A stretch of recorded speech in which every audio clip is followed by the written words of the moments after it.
Now, what do you mean by living naturally? Nobody lives naturally. We all live in city. When it gets cold out, we turn on the unnatural heat. And when the sun's too hot, we turn on the Venetian blinds. What's natural? Marriage is not natural. A guy squeezing on a girl's tits is not natural. That's trade. A girl walking the way she does is not natural. That's trade. A girl having long hair is trade, not natural. A girl having no hair is not natural. Nothing is no such thing as human nature. Humans don't have any nature at all. Depends on the way they're brought up. If I bring you up with a lot of butch tomboy climbing trees, say, fuck you, get out of my goddamn way, that's the way you're trolled. The balloon daddy, you're not sure. Oh. All right, if you were brought up in a certain area, Texas, yeah, get the goddamn nigga meaty shit. Well, that's the way you might talk, right? So what do you mean by individuality? I've never met an individual yet. There's no such thing. These are all myths.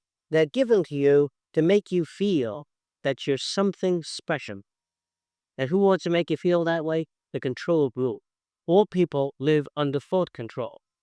That's why, as those of you that are new here might fear that the ideas that I talk about might be dangerous. Well, I'm going to tell you something now, that this organization is called Socio-Cybernery, and it's least apt to succeed. We're not going to get anywhere, because the ideas are too difficult to accept. So don't worry about us becoming powerful. You're not. And to become powerful would really, for the first time, approximate the nearest thing to what you call freedom. Because we believe the smarter you are, the richer I. The smarter your kids are, the richer society.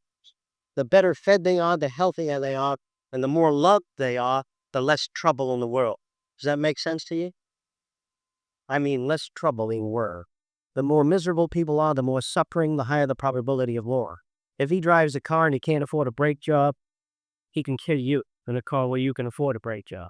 So wherever there's poverty, insufficiency, mental institutions, prisons, we generate behavior. What I'm trying to tell you is all societies generate behavior.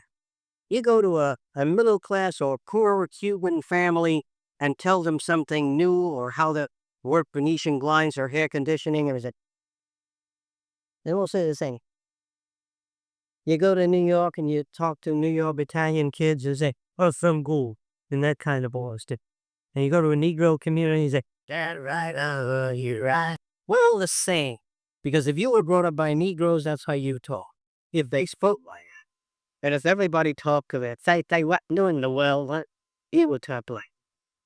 So individuality is a crock of shit in the context we've had with others. Every book you read, every movie you saw, every symbol they hit is a little bit of what we are. But, of course, I feel like an individual. When I go out, you show me 5 word reveals and I pick this one, I feel like I'm making a choice. I really do. Like if I lived 500 years ago and I call it buying a nice car for you, I'll buy something like that. You know, I maybe will pick a down payment on it, I find the thing. But I had nothing else in my mind. I don't picture a jet aircraft. So what do I buy? I buy what exists. Well, they say when you go to university now, study anything you want to study. That's a crock of shit. Because in the early days, when you get back, say, 500 years ago, and you went before the king and says, I'd like to study something. He said, well, you can make flaming arrows, javelins. You can hammer out armor. You have a course in that. You know, armorsmith. You can fix chariot wheels. You couldn't study anything you wanted to study. Young American kids, when they go out into the world, in the park, you see a baseball field or a football field. Something you say, oh, that's fine. That's shit. We don't see any chemistry labs for kids that love chemistry. We don't see an area where they can go and study aeronautics or the earth sciences. What if you have every goddamn park of music, art, science, theater, photography? How come it's always baseball and football? I'm going to give you the reason for it. To enhance aggressive behavior. To get men to grab a ball, take it away from somebody else, knock the other guy over. In case of a war or conflict, there's generated loyalty to team and aggression. But a society that really concerns itself with human beings never teaches aggression. When a brother has a sister and she trips and falls, he helps her up. He could shove her down the stairs and watch her fall the rest of the way. Now, there was something in a play called, I can think of the name of it, about the death of sales. And in that salesman, Willie, whatever his name was, what was his name? Willie Rodman. He wanted to know how his uncle succeeded, how he made so much money. And he was starving. There was uncle say, one of the uncles said, "Come on, son, let's go in the backyard, fight." And he's boxing with the kid, and the kid hits the uncle light. The uncle falls on the ground. "Gee, uncle, why did hurt you?" He says, "Never stick your hand out to a bad man's down." Now, that's the theory of business enterprise if you don't know that. To undersell another corporation and break their back.